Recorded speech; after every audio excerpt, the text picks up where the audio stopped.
Chicos, ¿qué tal? Buenos días. Buenos días con todos, espero que se encuentren muy bien. Ya saben las indicaciones que yo les doy siempre. En todo caso, si tienen alguna consulta, me las hacen llegar por interno. Vamos a empezar con la clase del día de hoy, ¿no? Haciéndoles eh, un- una reflexión para que ustedes, o un comentario para que ustedes lo tengan en cuenta, ¿no?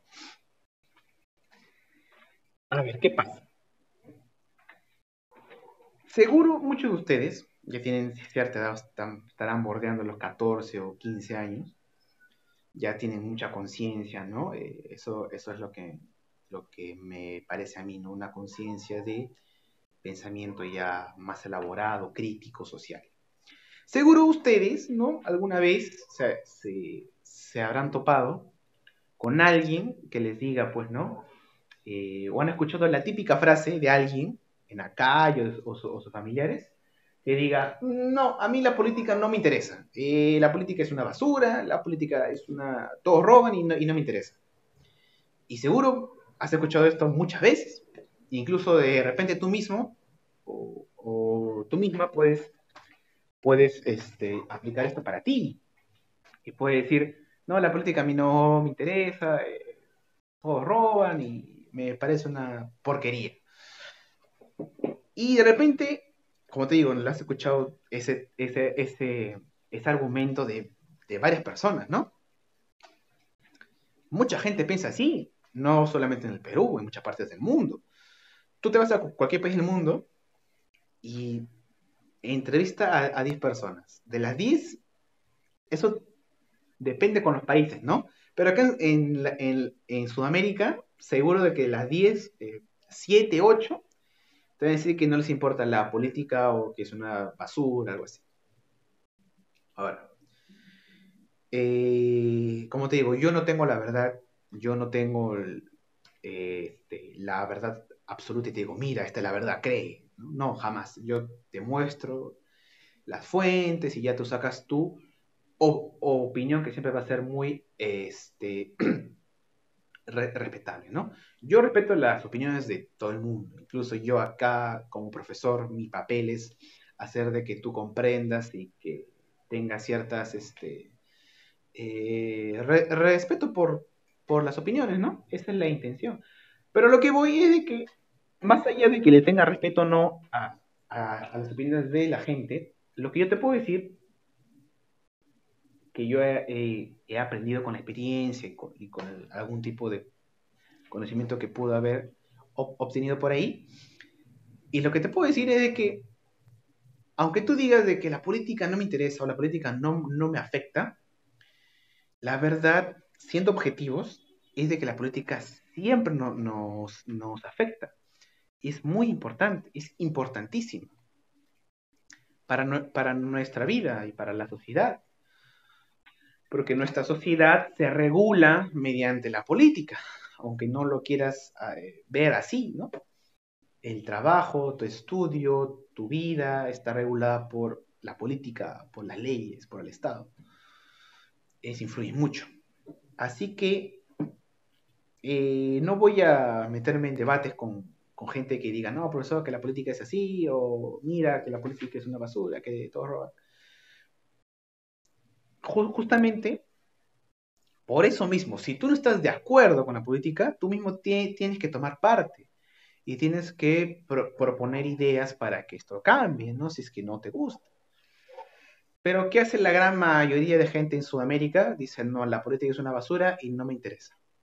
En algunos países que el voto es opcional, que es voluntario, mucha gente no va a votar, prácticamente hasta el 50%.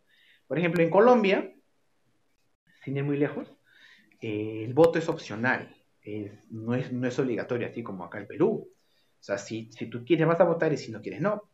Y en Colombia, la última elección creo que fue, o la anterior, para el presidente, fue a votar prácticamente el 40% de la población. Y de ese 40%, el 30% votó por el presidente. Es decir, que muy poca gente eligió el presidente de Colombia. Y eso es un gran error, porque está gobernando ahorita en Colombia un presidente que no le eligieron más de unas cuantas millones de personas, en las cuales no representan a todo el país. Pero como a la mayoría de la gente le da igual, se queda ahí, ¿no? En cambio, acá en el Perú, como te obligan a votar, tú tienes la, la obligación de enterarte y saber por quién votas, ¿no? Pero en nuestros países hay un problema, que la gente se aleja mucho de la política y dice, no me interesa. Cuando en realidad, objetivamente, la política sí nos afecta a todos nosotros. Vivimos en la política. O como dijo un filósofo griego, Aristóteles, el hombre, el ser humano, es un animal político, ¿no? Vivimos en constante pugnas políticas. Entonces, cuando tú ahora, de acá a unos años, pocos años, en un futuro cercano, participes en alguna elección municipal o presidencial, la próxima nuestra, vas a presionar la siguiente, tienes que tener en cuenta lo que yo te estoy diciendo. La política es muy importante para la regulación de un país. Entonces, si la política en tu país, en nuestros países, se hace mal, nosotros somos los primeros responsables en que eso esté ocurriendo. Si tú dices, en el Congreso, en el Poder Judicial, todo esto son corruptos.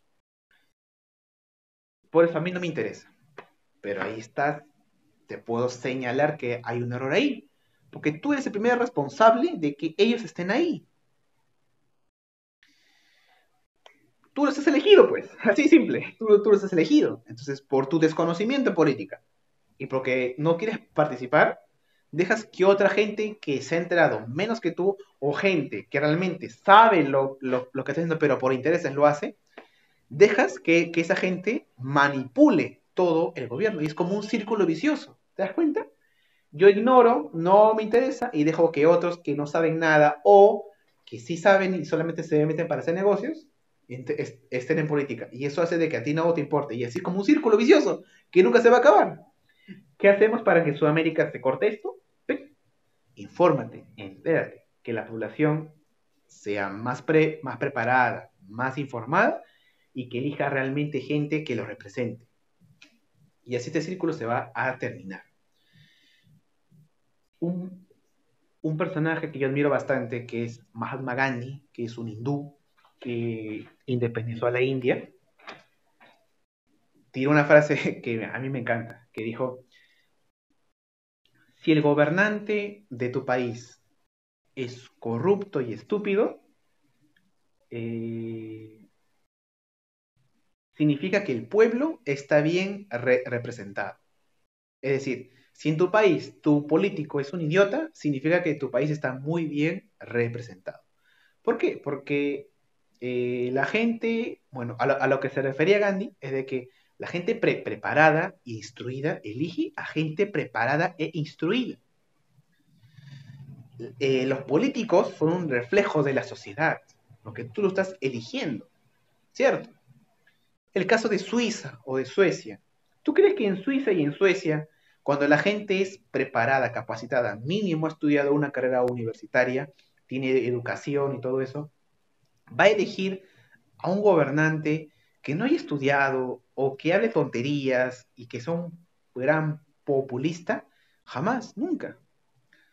Por eso que en nuestros países, en Sudamérica, se elige pues al que nos representa como gente que no sabemos nada. No, no sé si me dejé entender. Entonces, tú puedes decir, ah, pero la culpa es de ellos, porque ellos no nos han dado a nosotros educación y no nos han dado todo lo que necesitamos para que seamos una sociedad instruida y educada. Pero la responsabilidad está en ti. Tú tienes que informarte, estudiar, para que la gente empiece a crear esa conciencia de estudio y de preparación y de conciencia para saber elegir a tus gobernantes. Y ya está, se termina el círculo vicioso. Lamentablemente en Sudamérica parece que estamos muy lejos de eso, pero todo empieza en ti. Como te digo, tú eres el responsable de tu vida. Ustedes, que son la nueva generación, van a ser los responsables de la siguiente generación, de la siguiente sociedad. La gente, por más poderosa, por más fuerte, por más influyente que tú veas, tarde o temprano envejece y siempre van a ser una sombra al final de lo que fueron. La sociedad siempre va a ser encabezada por las nuevas generaciones.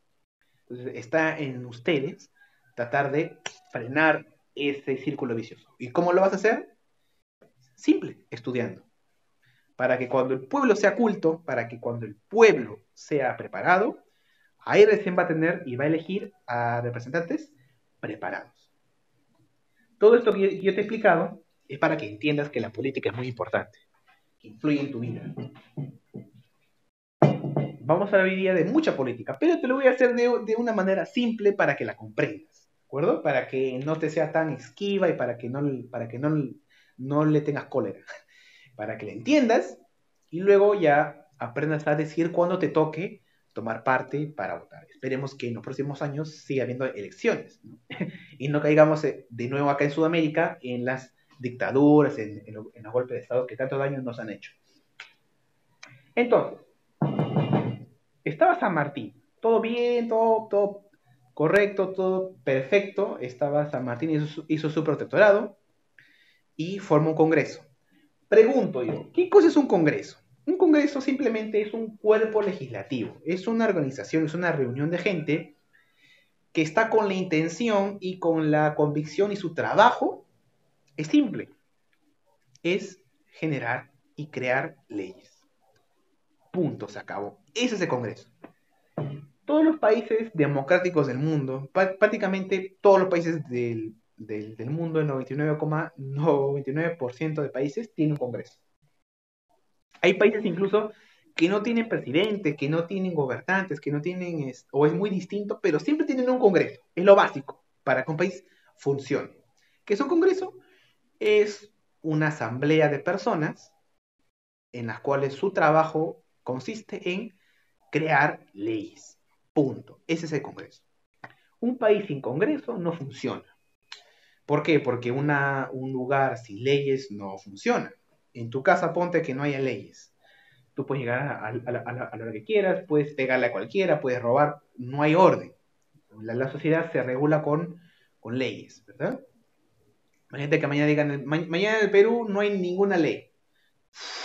Como dicen, ¿no? Que Dios nos ayude. Habría saqueo, robos, delincuencia, la gente asaltaría las comisarías, se robarían todo. Sería un caos total, ¿no? Puesto que el país necesita leyes. Entonces el Congreso está para eso, para poner leyes. Cuando llegó San Martín, el Perú no tenía Congreso, porque el Perú era un virreinato. Incluso acá todavía estamos en el virreinato, se está creando recién lo que es una república. Ya, San Martín llegó cuando el Perú era un virreinato, se regía por las leyes de España, ¿no? Y acá en el Perú había una real audiencia que era como un poder judicial, pero no había un Congreso. San Martín dice, acá en el Perú tiene que haber un Congreso, si no este país no va a funcionar. Se crea el primer Congreso. ¿Y cuál es la función del primer Congreso de la historia del Perú, que se forma en el año 1822?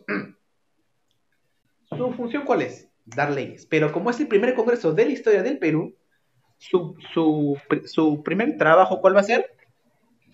Crear una constitución, ¿no? ¿Qué cosa es una constitución?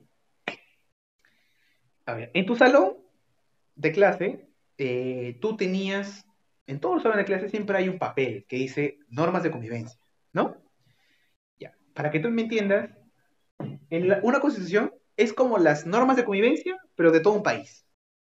La constitución es un documento en el cual se estipulan las principales normas, derechos y deberes de los ciudadanos peruanos o de cualquier país. Todos los países del mundo tienen una constitución. Constitución Argentina, Chile, Paraguay, Mozambique, Uganda, todos los países del mundo tienen una constitución. Si no, no funcionan. ¿Ya? Entonces, la primera labor del Congreso es crear una constitución para el nuevo país que se está formando, que es el Perú. Entonces se forma el primer Congreso. San Martín lo convoca. ¿Qué cosa es el Congreso? El poder legislativo. Tienen ellos la facultad de generar leyes. Por eso que el Congreso es el poder legislativo. Al mando del primer congreso va a estar una persona brillante, una persona muy capacitada, conocida como Javier de Luna Pizarro. Este hombre es una persona clériga, pertenece al clero, ¿ya? Este peruano es el encargado de generar y de eh, no de gobernar, sino de dirigir el primer congreso del Perú. ¿Y cuál es su labor? Fácil, crear la primera constitución del Perú, que se va a crear en el año de 1823. Listo. Hasta ahí todo claro. Ahora, un país moderno en esta época, y que hasta ahora funciona así, tiene que tener tres poderes, si no, no funciona. Poder legislativo, que es el Congreso, el poder ejecutivo, que está, lo estoy tapando, el poder ejecutivo, ¿verdad? Todos los países del mundo, o en su gran mayoría, tienen estos tres poderes. Poder el legislativo, ejecutivo y judicial. Te pregunto yo, ¿por qué? Simple. Te he explicado yo desde antes, creo, que el poder cuando cae en manos de una sola persona es terrible, ¿no? Caemos en una dictadura o en un gobierno del más fuerte. Entonces, el poder siempre corrompe a las autoridades, cuando es un poder absoluto. Ya hemos hablado de los absolutismos, ¿no? O bueno, estamos llegando a esos temas, ¿no? Hemos hablado de lo que es la Revolución Francesa, hablamos, ¿verdad? Ahí es donde nace esta idea de que el poder no debe estar en un solo rey, porque cae en autoritarismo, en absolutismo. Entonces, eso no es lo correcto. Entonces, nace ahí la idea de dividir los poderes en tres, ¿no? En legislativo, ejecutivo y judicial. Entonces, esa idea llegó a todos los países del mundo y actualmente los países del mundo tienen estos tres poderes. ¿Para qué? Para dividir el poder. ¿Por qué? Porque el poder, si cae solamente en una persona, el poder lo corrompe. Entonces el poder, para que no corrompa a las personas, tiene que ser equitativo, tiene que ser dividido, ¿de acuerdo? En tres. Actualmente, ¿cómo funciona el Perú? Con tres poderes. El Congreso, el Poder Ejecutivo y el Poder Judicial. O sea, el Poder Legislativo, Ejecutivo y Judicial. Cada uno de estos tres poderes es independiente. El Congreso no manda en el Perú. El presidente, que es el encargado del Poder Ejecutivo, no manda en el Perú. El Poder Judicial tampoco manda en el Perú. Los tres se encargan de dirigir al país. Los tres son independientes. El Congreso no puede sacar o poner al presidente. El presidente no puede sacar o poner al Congreso en casos específicos en los cuales amerite esto, lo cual pasó el año pasado, ¿no? Pero por lo general, el presidente no tiene las facultades de hacer eso. El presidente no tiene las facultades de hacer leyes cuando él quiera. El Congreso se encarga de eso. Igual el Poder Judicial no puede hacer juicio a quien quiera, tiene que tener el debido proceso, ¿verdad? Entonces cada uno es independiente. ¿Para qué? Para que el Estado sea, pues, el poder en el Estado sea equitativo. En este momento, en el nacimiento de la República, el Congreso nombra un poder ejecutivo, pero como todavía tienen el temor de que venga un dictador o que venga un caudillo, como se llamaba en esa época, un líder del ejército a querer tomar parte y absorber todo el poder, el Congreso va a nombrar a una junta de gobierno para que no haya un solo presidente.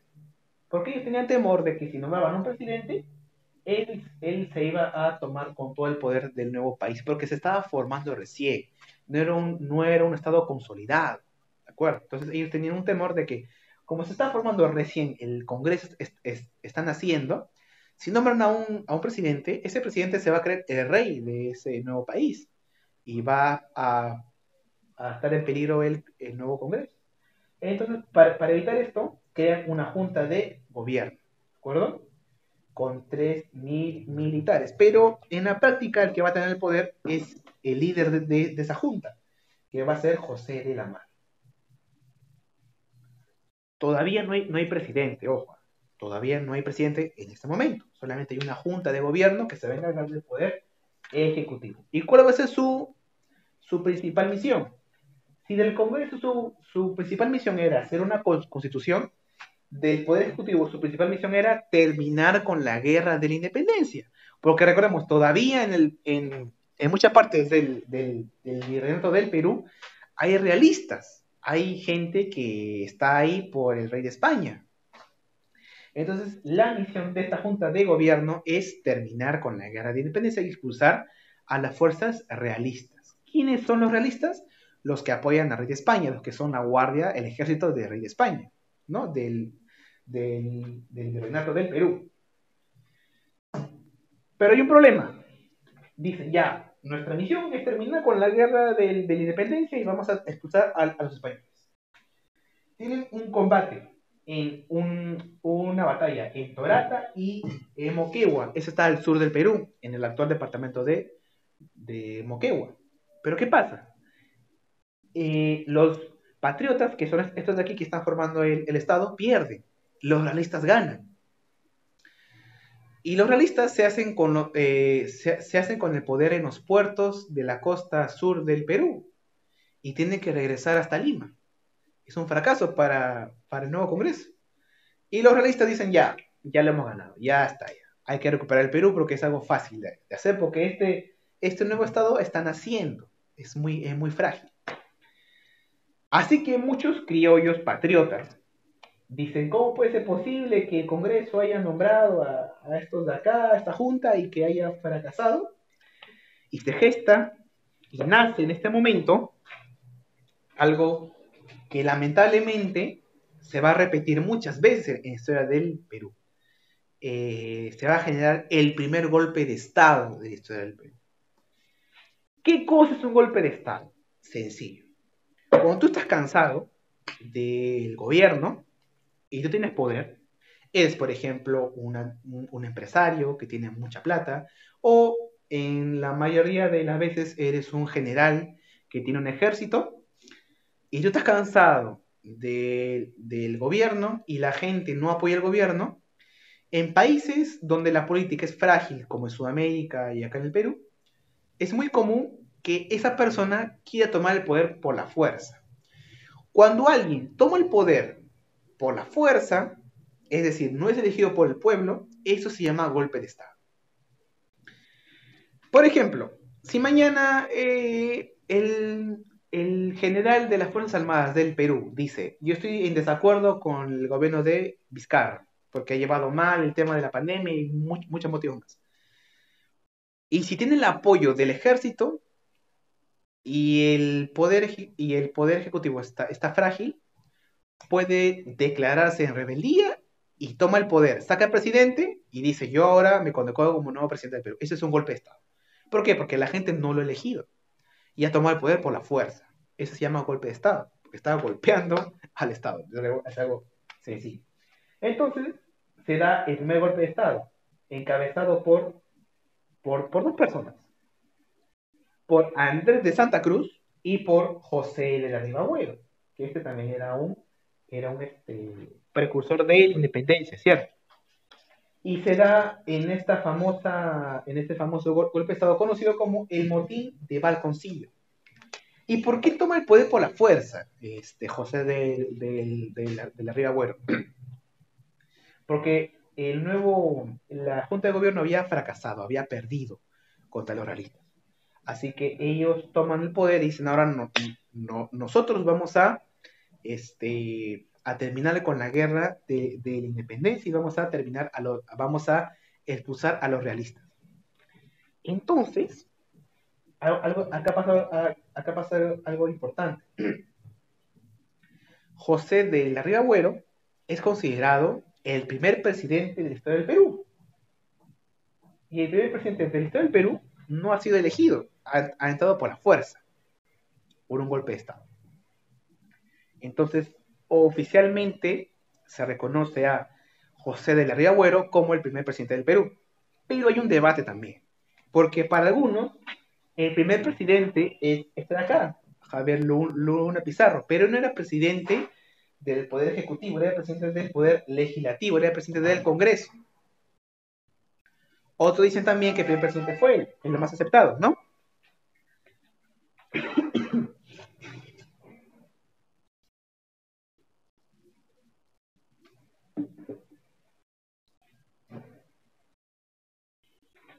Pero en realidad, bueno, el primer presidente fue, ¿ya? José de la Rivabuena, pero no fue elegido, entró por la fuerza. Tendríamos que esperar casi 20 hasta 25 hasta 30 años más para que sea electo el primer presidente de la historia del Perú, conocido como Ramón Castilla. Él fue elegido en las primeras elecciones que tuvo el Perú. Pero para que no te compliques, el primer presidente que tomó por la fuerza del poder fue José de la Rivabuena. Pero ¿qué pasa con Rivabuena? Hace una campaña, conocida como la campaña de los puertos intermedios, en la cual su idea es tomar los principales puertos del Perú para tomar el control del virreinato y expulsar a los realistas.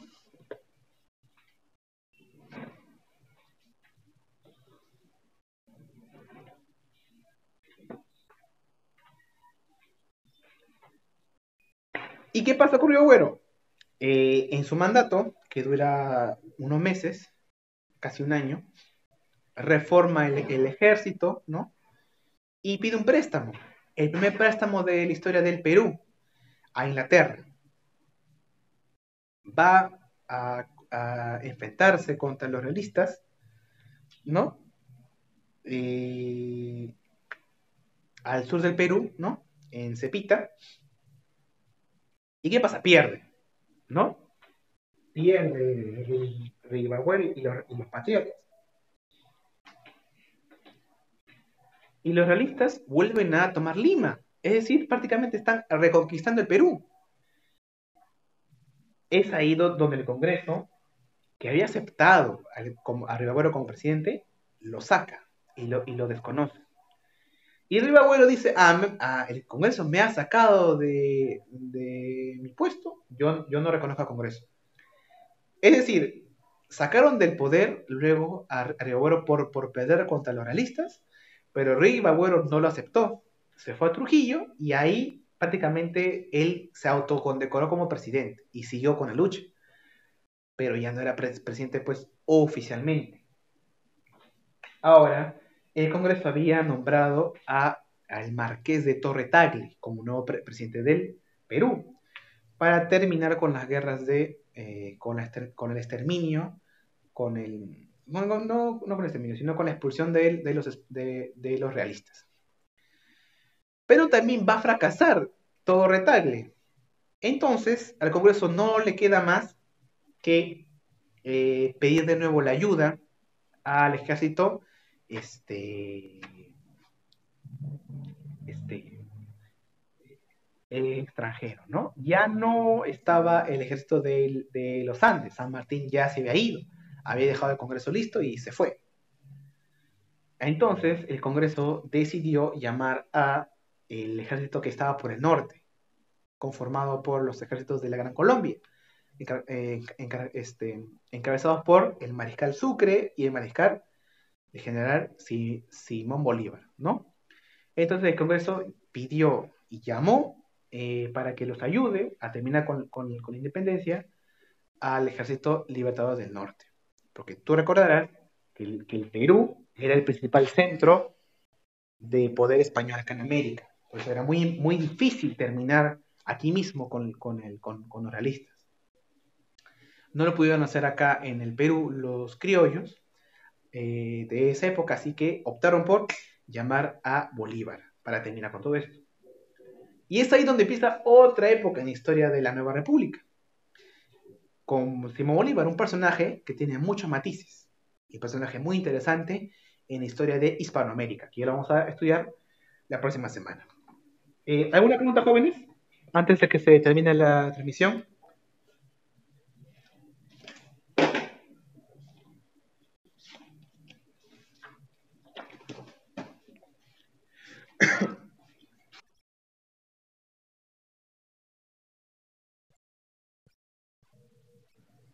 Solamente, como estuvo unos meses, la principal obra que hizo él es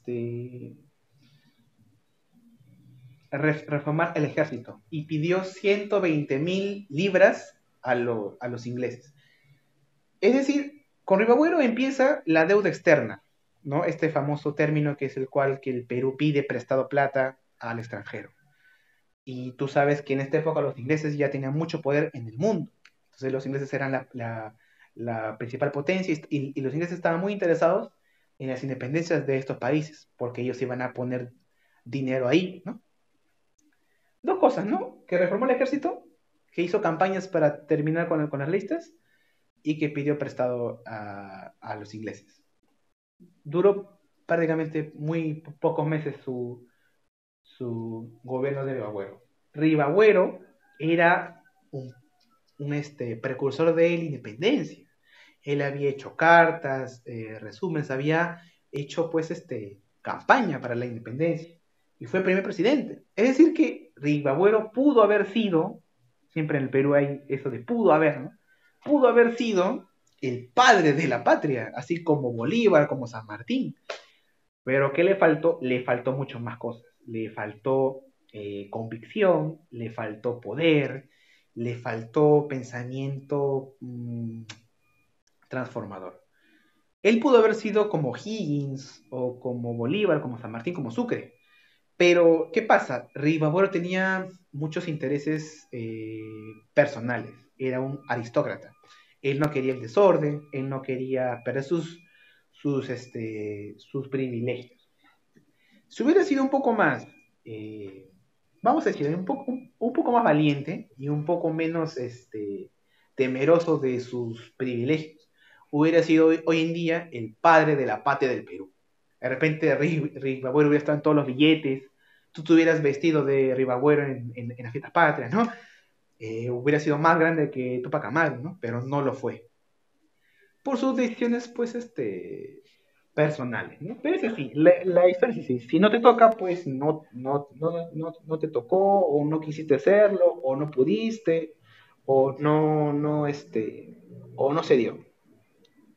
Así que Rey Babuero es un personaje más de la historia del Perú. No es muy trascendental, ¿no? Muy buena tu participación, Gianfranco. ¿Alguien más que quiera participar antes de cerrar con la transmisión? Sí. Uf, sí, pero años después. Añísimo después. ¿Por qué? Porque después Perú tuvo más guerras. Tuvo guerras con Colombia. La primera guerra después de la independencia, cuando ya Perú logra ser independiente, es con Colombia, con la Gran Colombia. Ahí se quedan como que en empate. Y para cada guerra que se va solventando, el Perú pide más préstamos. Después, cuando ya llegamos a la guerra con Chile, que son años después, nuestra deuda ya crece. Prácticamente la deuda externa en el Perú estuvo en toda la historia, hasta que quebró el Perú en el año 1985 con Alan García. O sea, estamos hablando de prácticamente más de 100 años. Es decir, que la deuda externa no se llegó a pagar, sino empezó a crecer, porque después llegaron la época de los ferrocarriles, de las guerras, ¿no? Y cada guerra es un gasto, y el Perú se endeudaba y se endeudaba y se endeudaba hasta que llegó Alan García, quebró el Perú y como quebró, tuvo que vender empresas con Fujimori, esa ya es otra historia que ya llegó en el siglo XX, ¿no? Y que recién ahí se pudo pagar toda la deuda externa y el Perú se puso al día 150 años después, imagínate. ¿Tu nombre cuál es? Vale, perfecto. Muy bien tu participación. ¿Alguien más?